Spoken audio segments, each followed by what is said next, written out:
All right. Week one is in the books. Columbia Crew fantasy results are in. You are being hosted today by the commissioner, Jesse Scharff. That's me, as you guys all know. And my trusty sidekick, my fantasy guru, Graham King. Both of us lost our matches this week. So everything we say here, you can take with a grain of salt. Because what do we know? I mean, we're 0-1 right now. We're sitting at the bottom of the table. But what we thought would be fun would be to run through every NFL matchup that occurred this week and focus on some fantasy highlights to educate everyone as they go into week two and are scanning the waiver wires or considering trades.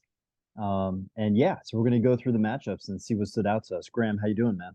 I'm doing great. Just got back from the beach, a little sunset action. Nice. So yeah. It's good down here in Sarasota.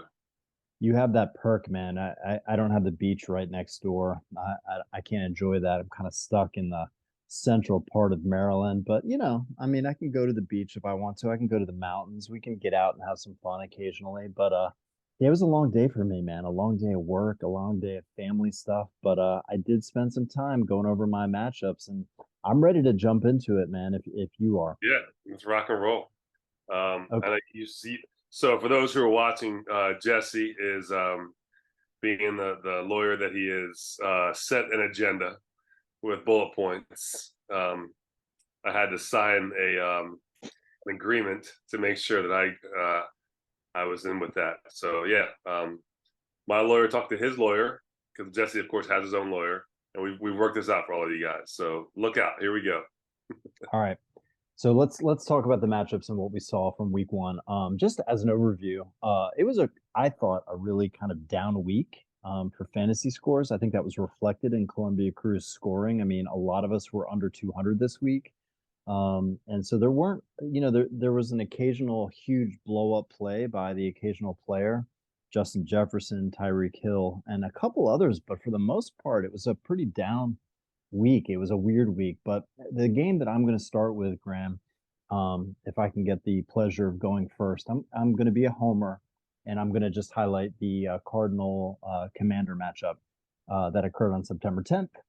And it was for me, just as I watched the game, very concerning. I went into the game thinking, look, the Cardinals are one of the worst teams in the league. The Commanders should crush them. I'm expecting a nice offensive output by Sam Howell and the receivers. I started Jahan Dotson thinking he was going to have a good game. And I got to tell you, I watched that whole game. I watched every play. And the Cardinals defense is very well coached. They have a lot of kind of no-name, unrecognizable players. I mean, they have the occasional guy you recognize like Buda Baker, but a lot of those guys, I didn't know who they were, and they were flying around the field, playing very aggressively. The first quarter they had a bunch of penalties because their hits were so aggressive and so fast and so helmet to helmet. I mean, they almost took Sam Howell's head right off early on in the game. And I think the Commanders were just kind of on their heels until they finally won in the fourth quarter. But that being said, as an overview, what stood out to me was from a Commander's perspective, um, Brian Robinson was the running back for that team. He had 19 carries, and Gibson only had 3 carries. And so it looks like to me Gibson's kind of being faded out a little bit for B-Rob. Robinson had 59 tough yards, and he did have one reception, which was for a touchdown. So he was kind of the fantasy running back for the Commanders. Logan Thomas led the team in targets. He caught 4 passes for 43 yards. And so Sam Howell was scrambling and running for his life and really relying on Logan Thomas. So that's a tight end that I think is out there right now that could be a streamer as the season progresses.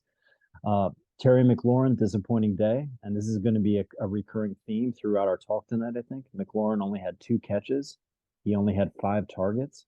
And my man Dotson had 4 catches, and he had 7 targets, but only 4 catches for not great yardage. So there wasn't a whole lot of offensive explosion for the Commanders. Quite frankly, they were low numbers. And in terms of the Cardinals, they couldn't do a whole lot on offense either, and we knew that. Yeah, you and I have this kind of mantra: don't draft guys on bad offenses. And the Commanders, I mean, the Cardinals look like a bad offense. You know, they Yeah, I mean, I think both teams. I feel like Washington is definitely. I mean, their quarterback play is a new quarterback, right? For the most part. yep, Um, and Arizona is they're just dealing with a backup until their Kyler Murray gets back. So, and it's also I think this is the theme of this is really week 5 of preseason. I mean, at the end of the day, this is the first time that all the starters got in for all the teams. I think that's why we see across the board so many teams underperform because a lot of the starters weren't playing at all. And so this is like the first week we're like, hey, we've got an extra week of games. Let's not kill each other during preseason. Let's maybe kind of get our bench guys figured out, but let the starters come in. I think that's what we see all this, like a lot of missed throws, and we'll go across all these teams, but a lot of underperforming across the board from really our top players. So yeah, I think that Arizona that was to me that was a show, that was a game not to watch unless you were a fan of either team. So totally, totally. And it was, the only thing that stood out to me as a positive for the Commanders was the defense looked nasty. yeah, Their defensive line looked nasty. The only player that I think is viable on the Cardinals is Ertz, at tight end. He ran the most routes in the team. He ran 32 routes. He was targeted 9 times. And I guess James Conner, he had 14 carries, 62 yards, 5 receptions, kind of your standard work day for Conner. You know what I mean? Like the flex type of running back, but he's basically the only guy that ran the ball for them. So between Conner and Ertz, other than that, it was pretty desperate times, man. yeah, for sure. Well, let's take it into the first game of the season, which was that Detroit Kansas City upset. Somewhat of an upset. I know everyone had Detroit as like their sleeper favorite for this year. I think a lot of people were looking at them as having a good season. But still, it's Kansas City. It's at Kansas City. No Kelsey. So I think it's one of those games where Yeah. you look at Kansas City and you look at, okay, well, like what receiver do you take on your team for Kansas City? If you have Mahomes, hey, you're good. So Scorp Speed has Mahomes and his Kelsey, but as someone who drafted last year Sky Moore, this year Kadarius Toney, Marquez Valdes-Scantling, Yep. a lot. Who do you get in this team? It really comes down to you shouldn't have any receiver on Kansas City until you figure out who was getting everything. I mean, if you look at the targets, they were across the board. It was, I think there's 12 guys who had over 12 guys who had targets in that game. Wow. With Kadarius Toney, Rashee Rice, and Noah Gray all with 5, right? And Kadarius Toney had a fantastic touchdown that he gave the Lions. It was like could have been a better touchdown. It was like, hey, off my face mask into your hands, touchdown. So great play by Toney. He's definitely he's definitely played with the team. Jared Goff continues his interception-free streak. So if you're looking for a quarterback, I think he got picked up in our league already. Jared Goff is great. The guy to look out for Detroit, and I think this is a guy we talked about early season, is Jahmyr Gibbs. I mean, that guy looked shifty. He had Yep. exploration. He didn't get all the carries, but of course, look, first game NFL, I get it. But man, he looked really sharp. Of course, your favorite guy, the Sun God, did his thing.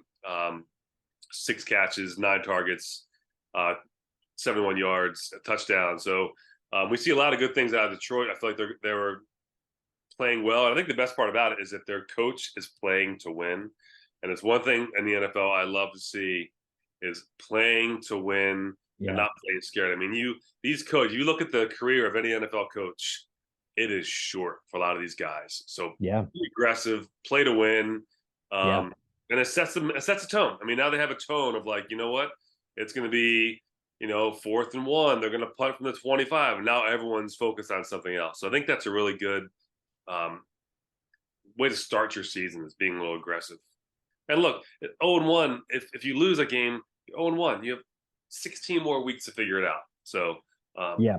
big fan of that.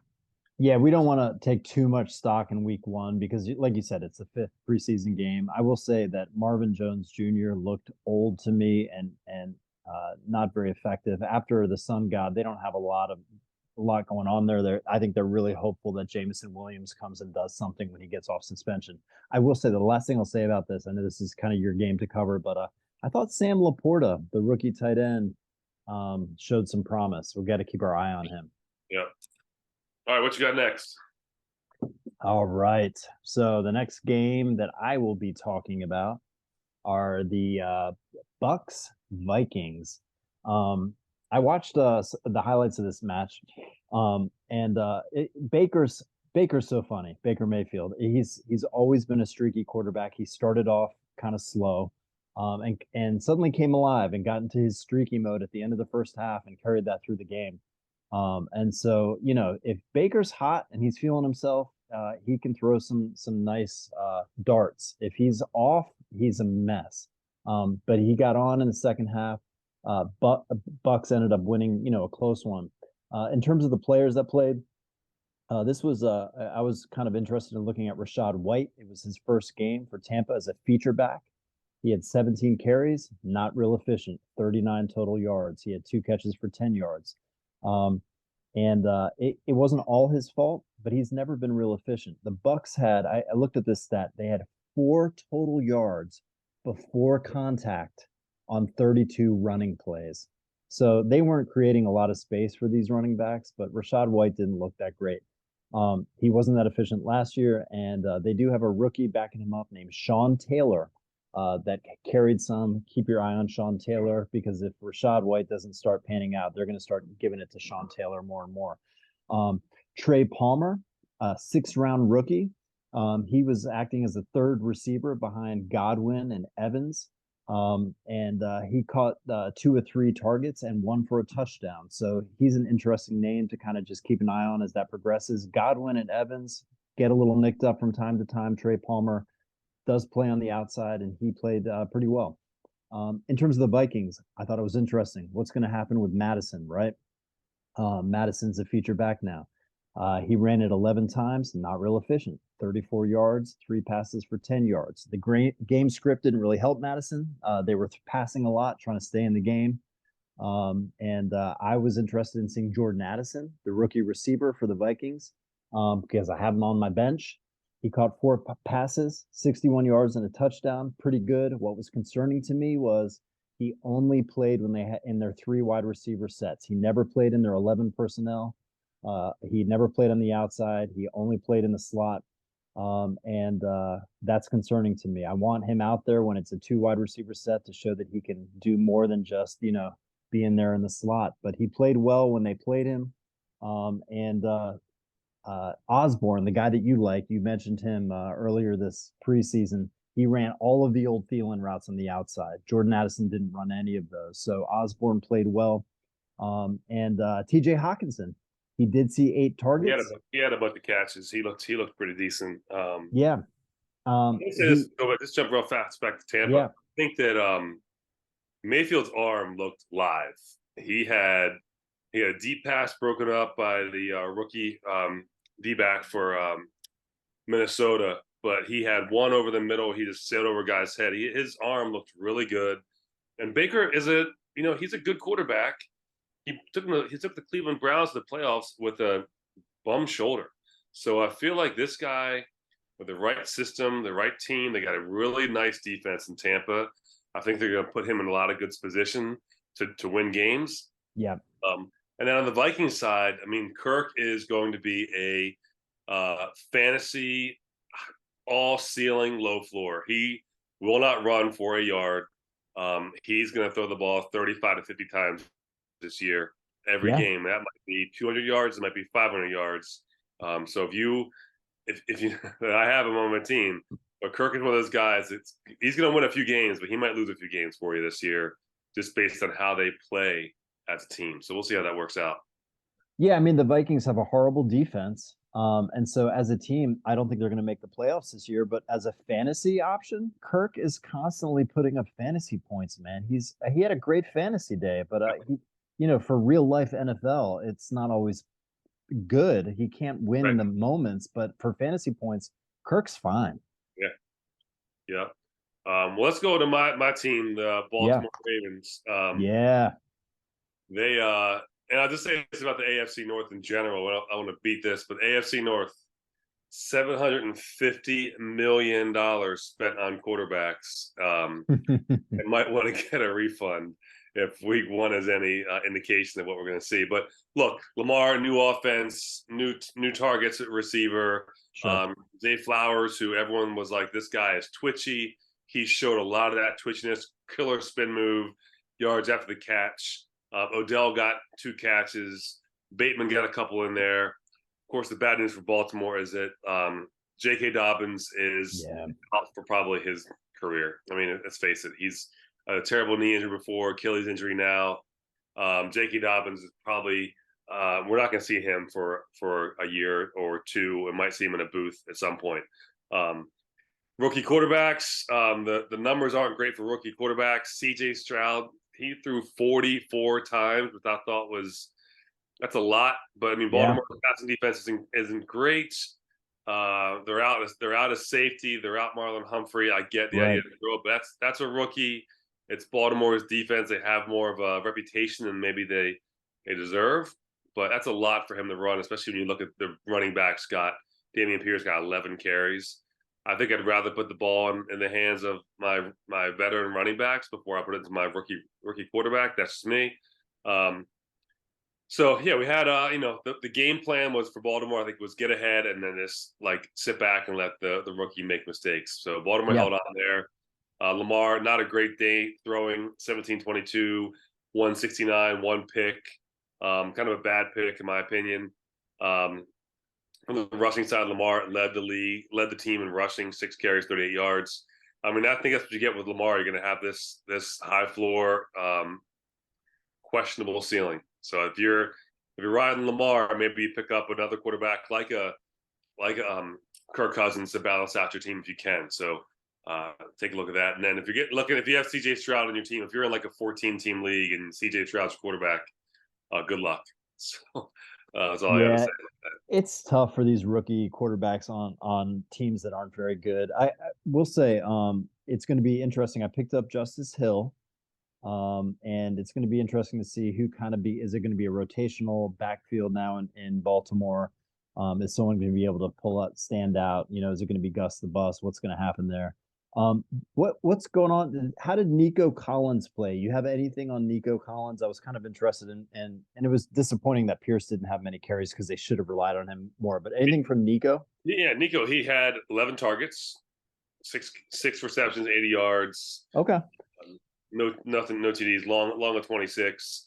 So from a number standpoint, it's there. Robert Woods is an older number 2.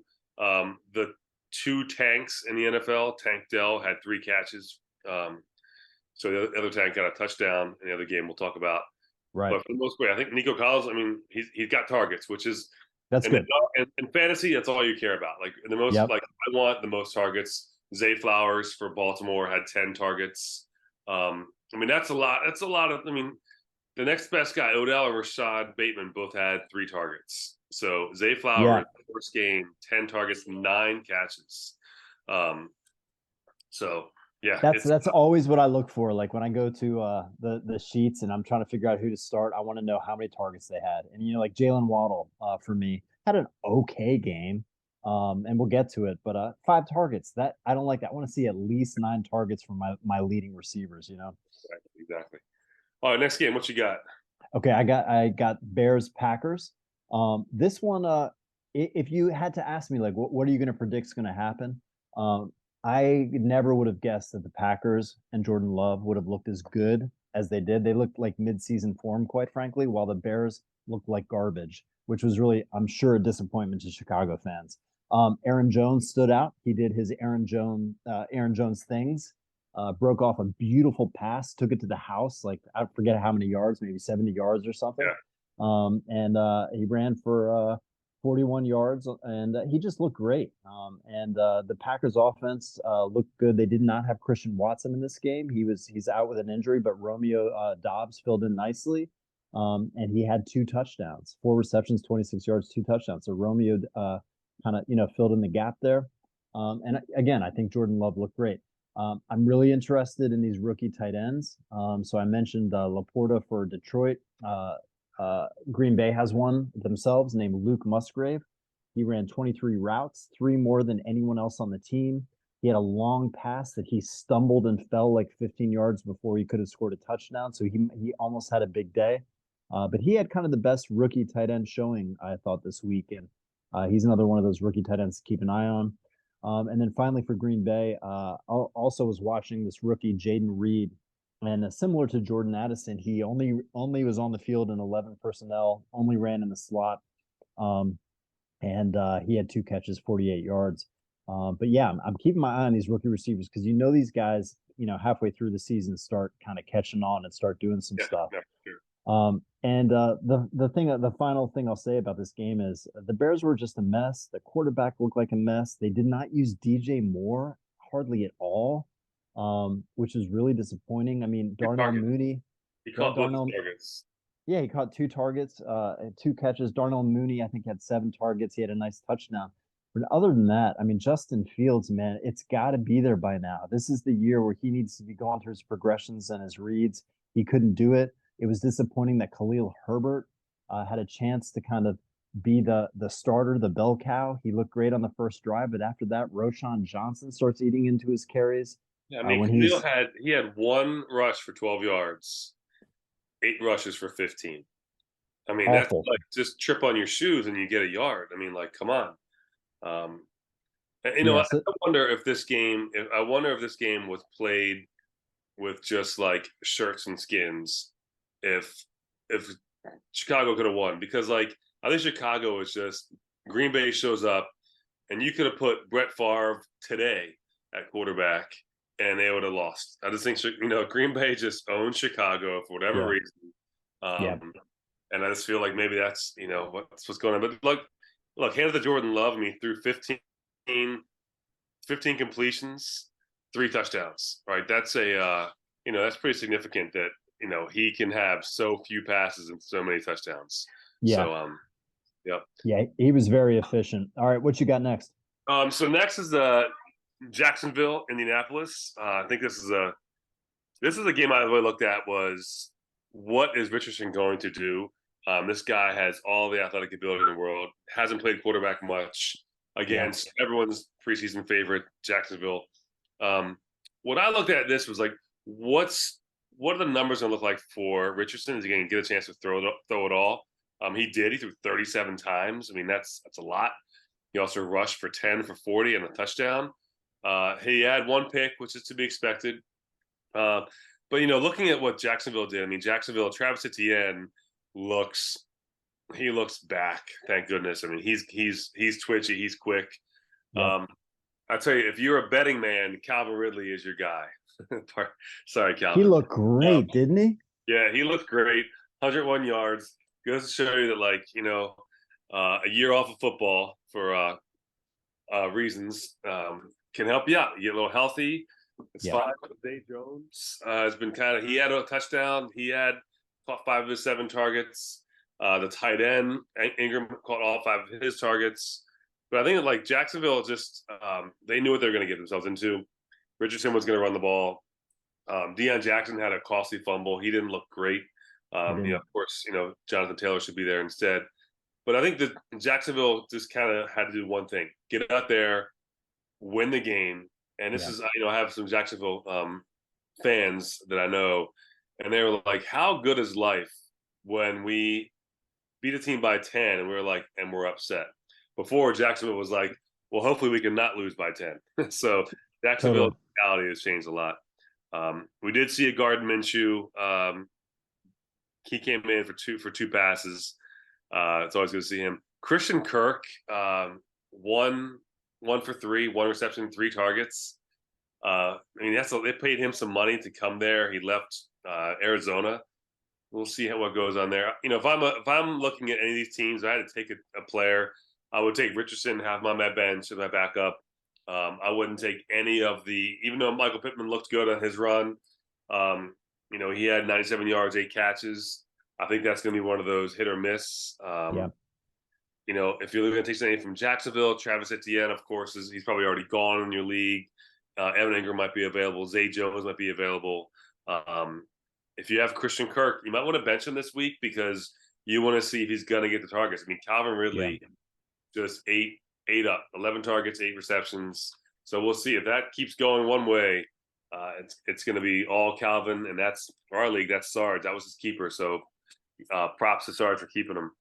Yeah, that was a savvy pick. I think Christian Kirk was relegated basically to the slot receiving role the whole game. And I think that was part of why he wanted to leave Arizona because he didn't want to be just a slot receiver. And it looks like with Calvin Ridley there, that's where he's being pushed. So it'll be interesting to see how that develops. Yeah. What you got next?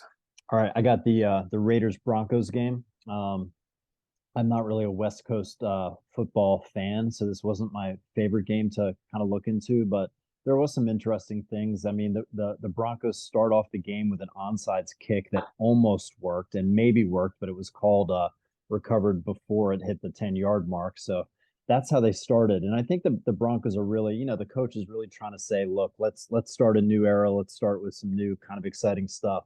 What I was hoping was that Cortland Sutton always has much better days when Jerry Jeudy is off the field. So you would think that Sutton would have had a huge day, but he only had 4 receptions, 32 yards. He did have a touchdown, but only 5 targets.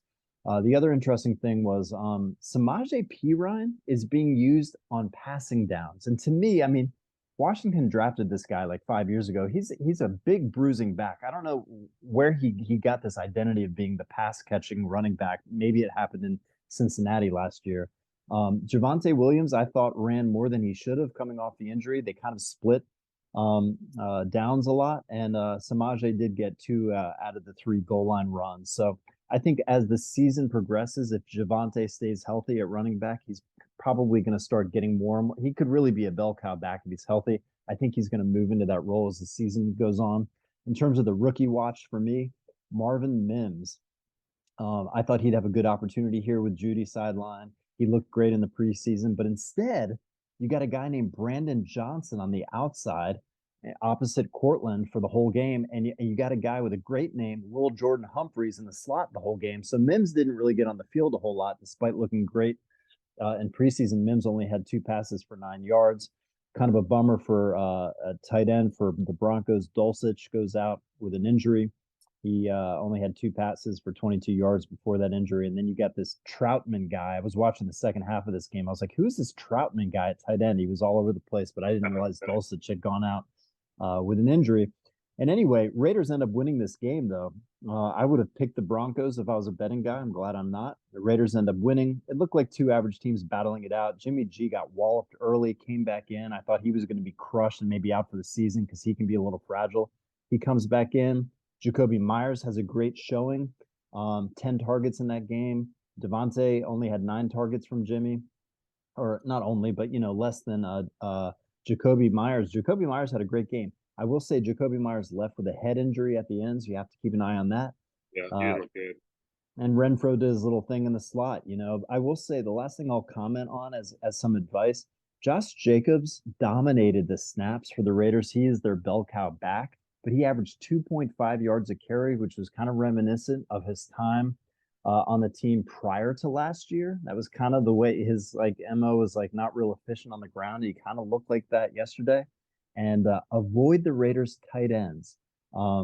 They never put 2 tight ends on the field at once. Like maybe one time in the game did they do that. They're kind of splitting carries between Hooper and their other tight end, but they only got 1 target the whole game. So Raiders tight ends are not the way you want to go. And that's basically all I have for that game. Poor showing by Josh Jacobs. Got to be disappointing. Poor I showing by think Sutton. one of the things were with Jacobs last year with Derek Carr, because Derek Carr he can throw the ball, right? Derek Carr is a gunslinger.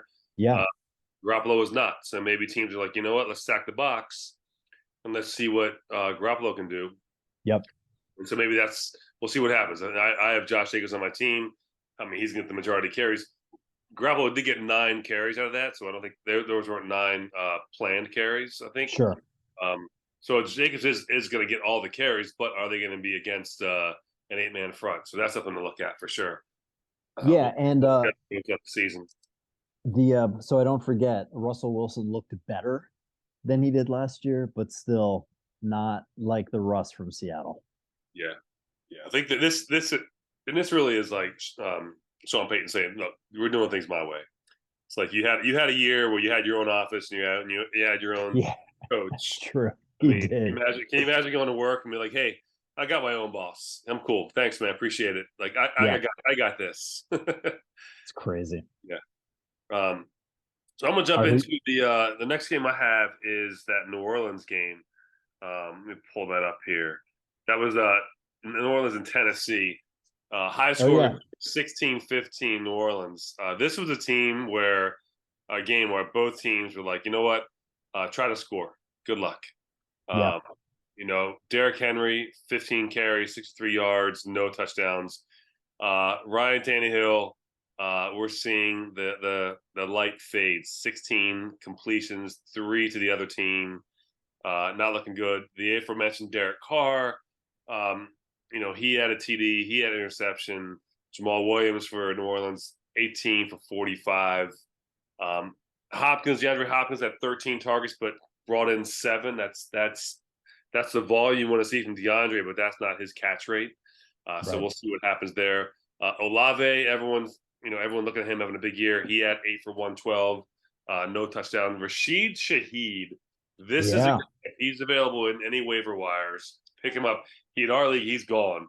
But Rashid Shaheed, 5 receptions, 6 targets, but punting returns, kickoff returns. I mean, this yeah, guy is going to be.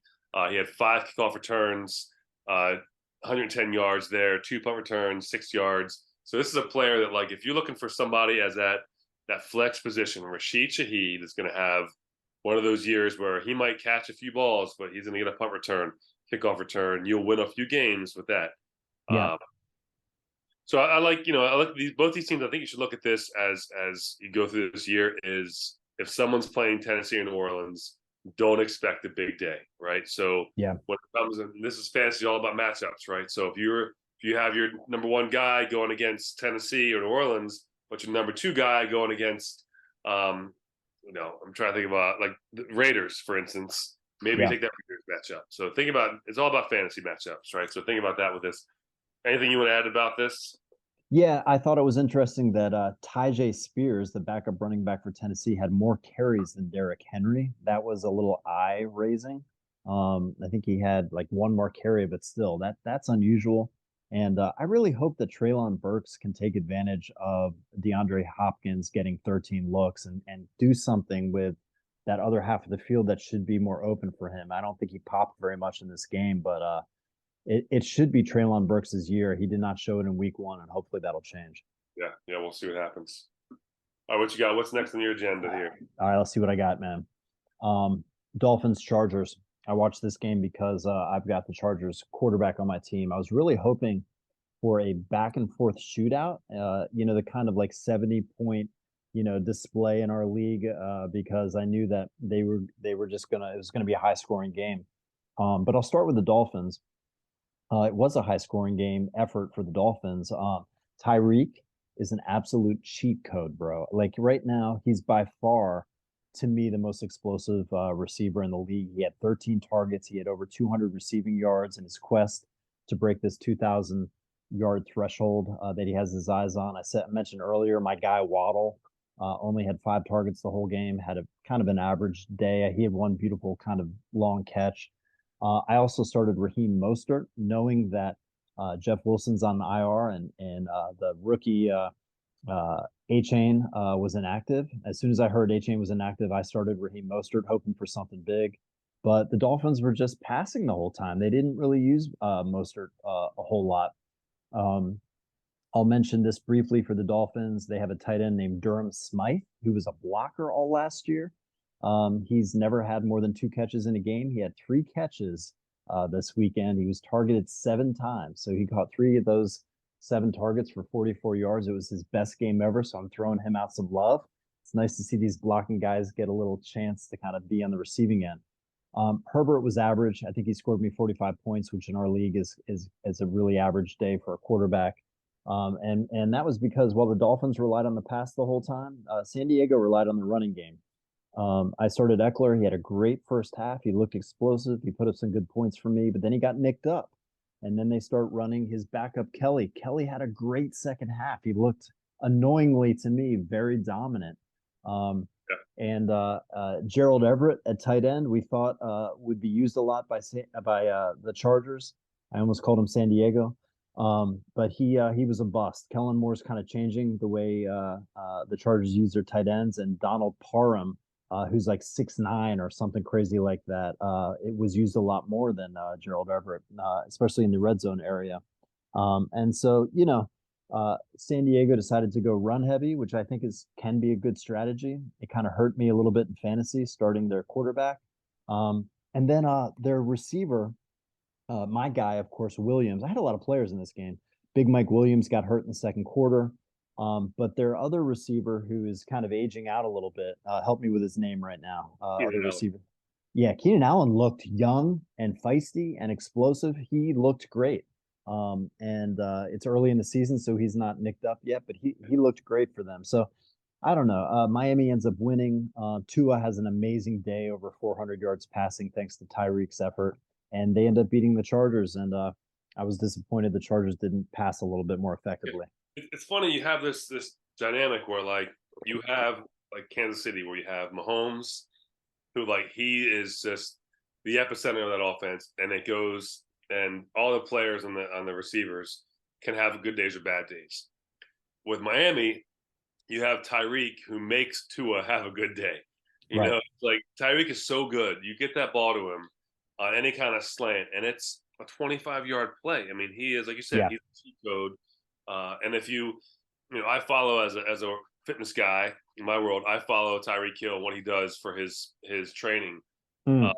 I mean, this guy does all the right things when it comes to taking care of his body and being fast. I watch all of his videos, and you can see why he's just the fastest guy. I mean, you look at this, the cornerback position is probably the most athletic position in the NFL, right? These are guys that can backpedal, accelerate, turn both directions. They can do everything, right? They just can't catch, right? Right. They have to do whatever receivers are doing, but backwards. Kind of like that Fred Astaire, the lady he was dancing with. She said, "I did everything he did, but backwards." Right. Right. So the cornerbacks like are guarding Tyreek Hill, and he is 10 yards open every time. Yeah. That's how fast and twitchy he is. So, I mean, what a luxury for Tua. Let's just knock on wood that Tua stays upright, doesn't get hurt. Again, this goes back to Sarge. Sarge had Tua as his keeper. He's looking pretty good after week one. Let's just say that He's looking great. And I tell you what, if Tua stays healthy and doesn't get concussed again this year, if he stays upright, he could be the number one fantasy quarterback because of Tyreek Hill. Yeah. Absolutely. Speaking of number one teams, I'm going with San Francisco, Pittsburgh. Yeah. Again, this is preseason. Everyone was all over Pittsburgh this year. Pittsburgh. They look so great. I mean, I was on that bandwagon too by taking George Pickett and Kenny Pickett's supposed to look really good. The Pickens combination, Deontay Johnson supposed to have a positive regression with no touchdowns with all the red zone carries. But San Francisco, again, this is a team that's got every skill position you would want. Yeah. I mean, look across the board from tight end, fullback, even running back, across the board. And Purdy is 6-0 in his first 6 starts, so good on for him. Shanahan runs a great offense for a young quarterback, just to like make 1 or 2 reads and go. Yep. So we'll again. This is a road game for San Francisco. But you have to think that like that Pittsburgh crowd was that the same crowd you're going to see in November, December, right? Yeah. So we'll see what happens across the board there. Not great numbers for either team or for Pittsburgh, I should say. I'm going to pull up these stats here. Here we go. 30-7, San Francisco over Pittsburgh. Look at this. You had Purdy. What did he end up finishing with? He ended up finishing with where's it at here? Here we go. 19 completions, 2 touchdowns. So, but Christian McCaffrey, 22-152. He had a long run. Yeah. Brendan Ayuk, and then you've got Ayuk and you've got Debo. Debo to have a great day. I think that's what you have with these guys. You're going to have Ayuk have a great day, Debo have a good day. We've been saying that. We knew that was going to happen. Like some of Yeah, them are going to go off. You don't know which ones. And Kittle had kind of an off day because they're using the other guys. Like they're very efficient, but some guys aren't always going to blow up. yeah. And Kenny Pickett threw 46 times for 232 yards. I mean, that's a lot Wow. of throws for a lot of nothing, right? Najee Harris, 6 rushes, 31 yards. So, I think that Jalen Warren is that backup. We might see more of him. He had three for Yep. six. We'll see what happens there. But Allen Robinson led the team in targets, right? That's over Deontay Johnson. That's over George Pickens. That's over Pat Freiermuth. They like this team. We'll see what happens. Both teams are coached by great coaches. Yeah. So what we see in this week 1 will be different than we see in week 8. But if you have Pickett on your team, I think it's time to maybe put him on the bench, get somebody else. You have Najee Harris. Maybe it's time to look for another running back. Pick somebody else up. Everyone on San Francisco has already been taken, so there's no way you're getting Christian McCaffrey on a waiver Right. wire unless you're on a league of I don't know, people who've never seen football before. Yeah, Ayuk was had a pretty low ADP. He really good value on him if he keeps playing this way. And they said he looked great in preseason. If he keeps playing this way and he's their lead receiver, you probably got a really good pick in him if you picked him up in the draft. What you got next? Okay, I got Eagles Patriots. And while Hurts, quarterback of the Eagles, kind of had an off day for him. I will say that Devontae had 10 targets. AJ Brown had 9 targets. Great usage for both of them. Those are his dogs. Keep starting those guys. The Eagles are going to be fine. They, like you said, it kind of looked like preseason week 5. The surprising thing from the Eagles was the usage of Kenny Gainwell, Kenny G, as we call him. He was their lead back. Swift had 1 carry, and Rashad Penny wasn't even active for the game. Boston Scott outproduced Swift as a backup to Kenny G, but Kenny G looks like the lead dog moving forward. He's more than just a third down receiver now. I don't know if that's going to continue, but that's the way it looked in week 1. As for the Patriots at running back, you got Ezekiel Elliott making his debut. He had 7 carries to Ramondre's 12 carries, and he had 5 catches to Ramondre's 6 catches. So it was kind of a split backfield there. That's always the frustrating thing with the Patriots. They use that running back by committee. If I really liked Ramondre, I wanted to draft him. I didn't draft him, but I thought he would be kind of their lead guy. He can do it all. I don't know why they're running Zeke so much. That was frustrating. Another surprise for the Patriots, Juju is like the third wideout behind Kendrick Bourne and Kayshawn Battle.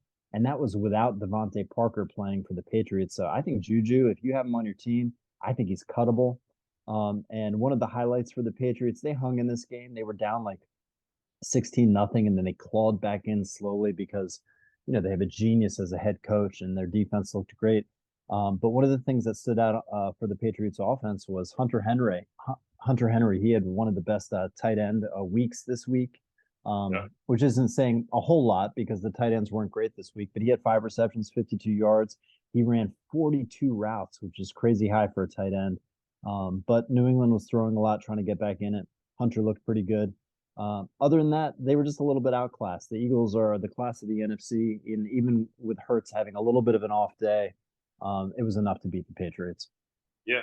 And I think that, like, looking at this game, I think that, if Mac Jones is getting 300 yards and 3 touchdowns against the Eagles, everyone's talking about the Eagles having a great defense. Right. But Mac Jones is getting that, like, are other teams looking at this going, well, hey, can we pick on these DBs a little bit more? So we'll see how that goes throughout the season. Like, if Philadelphia is going to say, you know what, you can't run on us, but you can throw all day. So we'll see how that works this year. Something to look at is you kind of talked about this before. Matchups are everything. So if you've got someone going against Philadelphia, they're not stopping the pass. Maybe you take that quarterback who is going to throw rather than like an AJ Richardson or something like that. Yeah, it's not a bad matchup to start an offense against the Eagles because you're going to be passing a lot to try to stay in the game because the Eagles are good. I mean, it's gonna, you're never gonna blow out the Eagles. You're gonna have to be passing to catch up. And if those DBs are a little bit weaker, and that's a crack in the defense for the Eagles, man. Start your receivers against the Eagles. Start your quarterback against the Eagles. I think it's a valid point. Yeah. So the next game, the Poop Fecta here, Bengals and Browns. Oh man, what So, happened to the Bengals, man? well, this is again, this is where if you don't have preseason, you don't Mhm. have your starters going in. Joe Burrow, of course, missed all the preseason. Um, and you're going to miss these plays. I mean, he got benched for Jake Browning at some point. Mixon, who was supposed to have this great year, didn't have anything. Jamar Chase, 5 of 9. I mean, Joe Burrow threw for 82 yards. Again, I'm going back to that NFC, AFC North. Burrow, Jackson, um, the Deshaun Watson. I mean, Deshaun Watson Yeah, had a decent game, but like that's 750 million, and yeah, those guys combined barely threw over 400 yards. So Nick Chubb, who most people kind of say like is the best running back, pure running back in the league. yeah, 106, 6 yards a carry, 17 yards. I mean, his long was 17, which goes to show you that Nick Chubb is just getting chunks of yards. yeah. Uh, in the Derrick Henry days, Derrick Henry with 30 rushes for 200 yards, but one of those was a 90-yarder. But Chubb is just cranking out yards. So we'll see how it goes. His backup, Jerome Ford, 15 for 36. Hmm. And then the receivers. I mean, Amari Cooper didn't do much, 3 of 7. Elijah Moore, 3 of 7. So I don't think anybody you really take. I think Peoples Jones is the one everyone's kind of talking about because he's just such a burner. It's just, I think his third or fourth year. He Right. didn't do much. So again, if you're looking at a receiver, don't look at Cleveland. If you're a Cincinnati fan, step off the ledge, just come back, have a seat. It'll be okay. Joe Burrow's not going to go 14 for 31 for 82. Jamar Chase is not going to have 5 for 39. Just sit back. You know, Yeah. don't worry. It's week one. And it was week one, but I don't. Did T. Higgins even have a catch? Like, I don't think he did anything. No, he had 8 targets. He had T. Higgins. He was watching game film from Kadarius Toney. He's like, hey, okay, Kadarius Toney at least caught one. T. Higgins was like, you know what? I'm gonna do better. Hold my beer. Yeah, that's disappointing, man. I'm so glad he's not on my team this year. Yeah, yeah, no, Um, for sure. but all right, yeah, that was disappointing. I think Watson's still kind of putting up points with his legs more than his passing. I think he's still kind of acclimating. And Burrow looks skittish, but again, it was his first preseason game. It was his first action of Yeah. the season. So, all right, cool. I'll talk about the Rams Seahawks real quick, and a lot of surprises in this game. I mean, for the Rams, you had Puka Nakua, right, who was picked up by Miller yesterday, Right. and he's a rookie. I think he's a 6th-round rookie, and he had 10 receptions for 119 yards. The other surprise for the Rams was their running back situation. Kyron Williams, who isn't necessarily anything special. He's not explosive. He's not amazing at any one thing. He had a lot of carries, man. Akers had a lot of carries too, but he was so inefficient. I mean, Akers had 22 carries, but he only got 29 yards on those 22 carries. So in comes Kyron Williams, and he was used a lot, man. Akers did poach a touchdown, but I tell you what, man, if Akers stays inefficient, it's going to be another season where we don't see a lot of him. And so that was a little bit frustrating for Akers owners. But keep an eye on Kyron Williams. He's on everyone's pickup list, and this Puka Nakua guy. Who knows what's going to happen next week? But he looked really great, and you can't ignore Tutu Atwell, who had 8 targets, 6 receptions for 119 yards, 20 fantasy points. Tutu Atwell, come on. So the Rams were surprising us, and I think one of the main reasons was Stafford looks like he's back. He looks healthy. He's lost weight. He's slimmed down. He's on a mission, and he was tossing it all over the field, man. Um, and and I was thinking going into the game that Higbee at tight end was going to get all the catches because who else is going to catch? But with those receivers stepping up out of nowhere, Higbee didn't do a whole lot. Kind of made him expendable. Seattle, on the other hand, because of this, I think they were surprised. They did not look good. I was hoping my rookie running back Charbonnet would see more carries, but it wasn't. It was Walker as the early down back. He had 64 yards on 12 carries, and DJ Dallas coming in as a receiving back. I was hoping JSN at rookie receiver for Seattle would do something. He was only on the field in 3 and 4 receiver sets. He was only targeted 5 times. He caught 3 for 19 yards. And Seattle's tight ends, non-existent. Noah Fant is a whisper of the promise that he had as an early draft pick for the Broncos some years back. Nothing going on at tight end for Seattle. They need to step it up, man. They've got a talented running back in Walker. They need to use him more effectively. And I think they were just kind of stunned by the offensive explosion, that no one expected out of the Rams with these receivers hauling down all these catches. So yeah, Seattle lost, and I don't think anyone would have picked Seattle losing to LA, who everyone thought was going to be one of the worst teams in the league. But LA's fighting back, man. Yeah. Well, let's jump into the Atlanta, Carolina. That's a team I think that's to me that was a team I wanted to see. Atlanta is doing I think what the Ravens did a couple years ago when they had Lamar in his first year. Yeah, Was they're saying, you know what, everyone's playing the pass. We're gonna just we have a 1,000-yard rusher. Let's get the number one rushing prospect in the last 10 years in Bijan Robinson. Atlanta, like mm-hmm. I think I was surprising to see that they still gave Algier some carries. Algier had Yeah, 15 carries. Bijan had 10. This is a team that's going to really change a lot of things. Desmond Ridder is he threw for one touchdown, 15 for 18. He didn't, he's didn't look great, but when you have yeah, 25 carries to two really 1,000-yard, 1,500-yard backs, it's really easy. They want to yeah, get Bryce Young. Bryce Young, of course, the rookie quarterback for Carolina. He threw 38 times, one TD, two picks, two bad picks. He did rush 3 times, 17 yards. He looked nimble when he came out of the pocket, went right. Miles Sanders, the Philadelphia Eagles, former starter running back, 18 for 72. But the story here really is just like the running backs for Atlanta. yeah. Atlanta just getting 2 picks off of this. That was the game. They really controlled everything. So I think we're going to see a lot of just not great play for Carolina and Atlanta just running the ball forever. Yeah.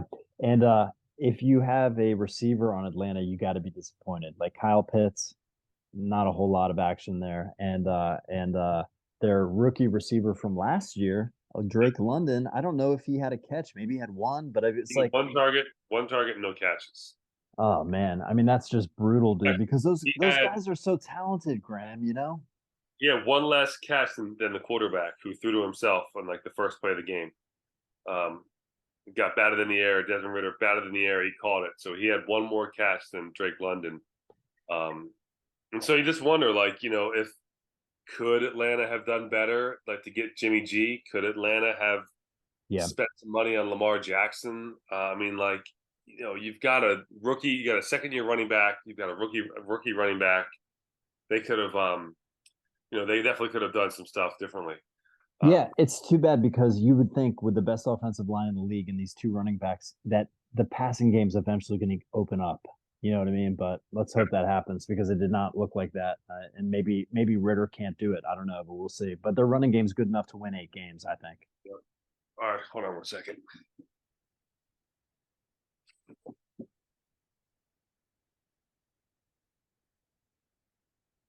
There we go. Sorry.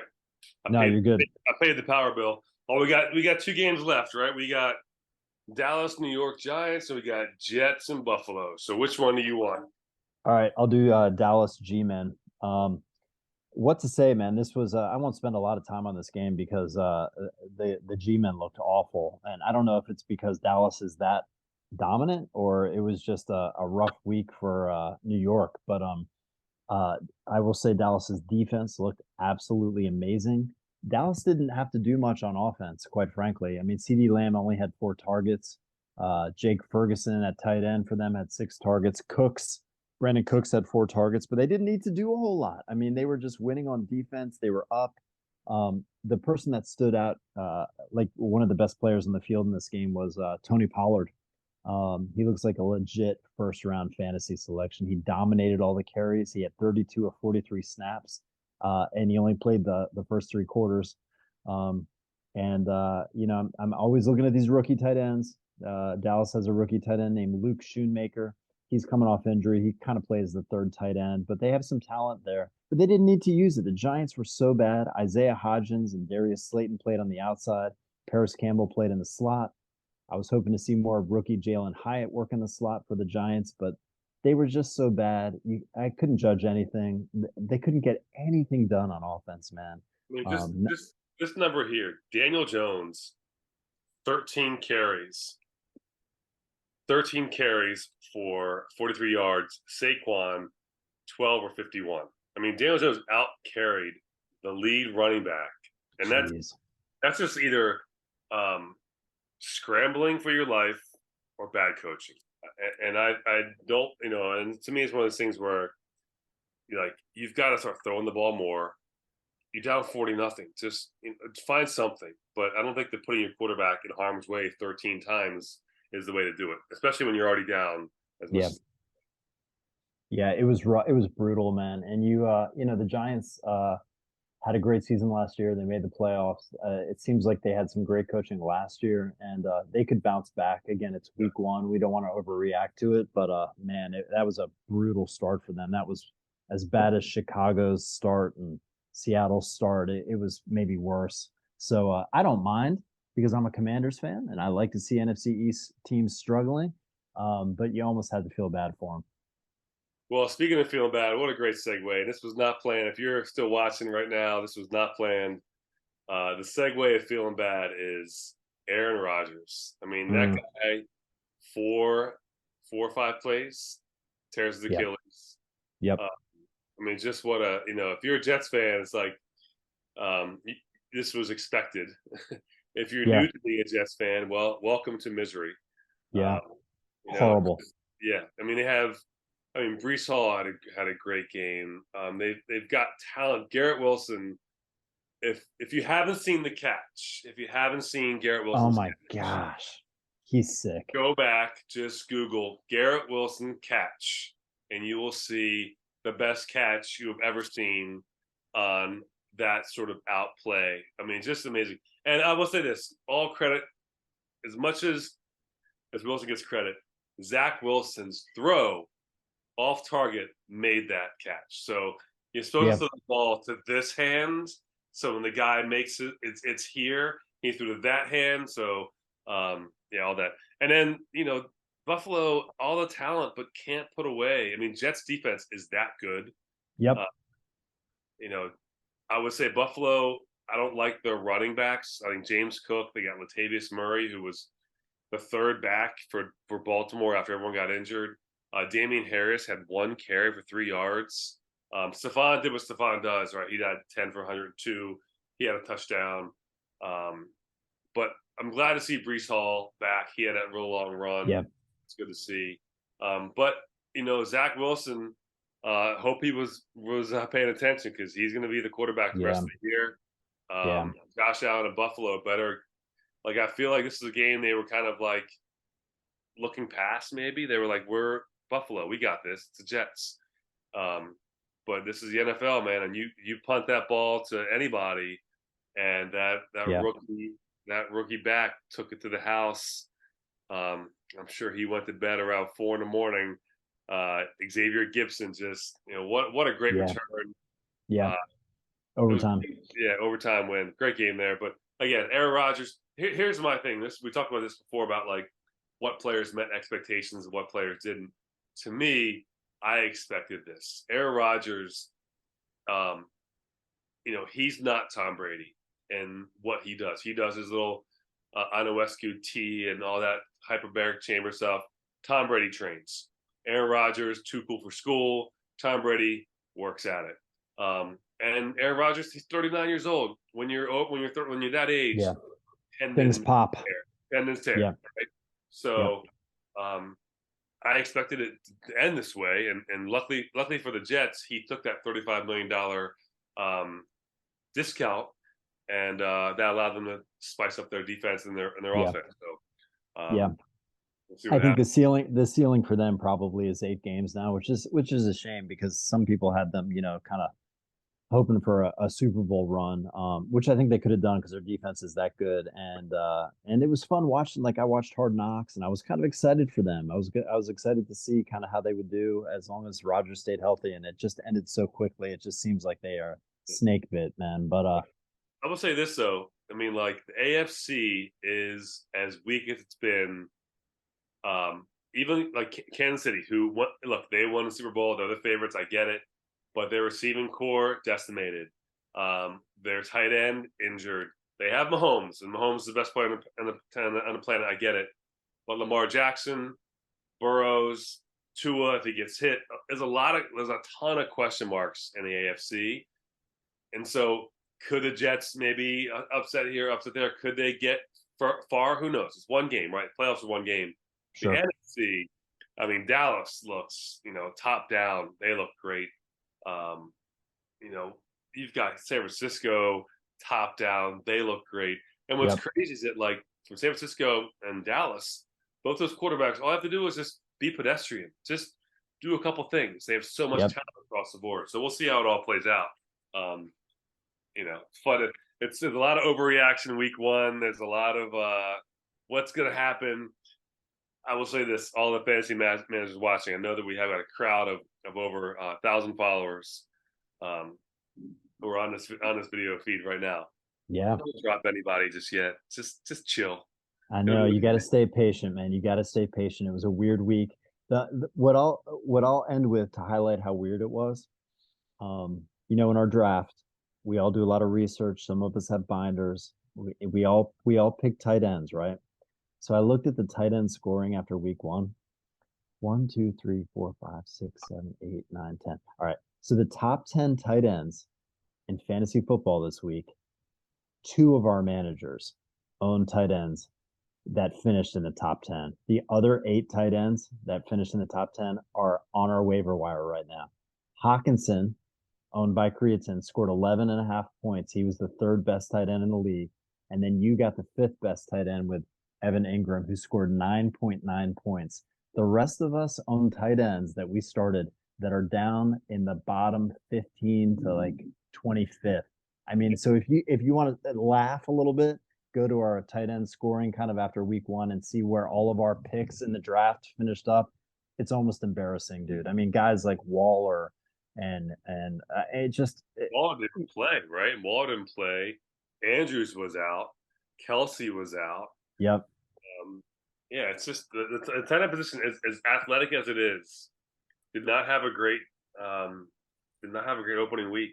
No, Kyle Pitts was like 21st best tight end. I got to go to the next page to even get some of these other guys that we started. George Kittle, 26th best tight end after week one, scored 4.9 points for Lenny. It's just crazy. So hopefully, like things will start getting a little more consistent and predictable as the weeks move on here, man. But yeah, it was a good week. Let's go get a win next week, man. Oh, I feel confident. I like my team overall. I feel like it's just a matter of time before it evens out. Nobody loses fantasy in week one. Nah, Right? don't panic. Don't panic. If you do panic, send me a trade offer.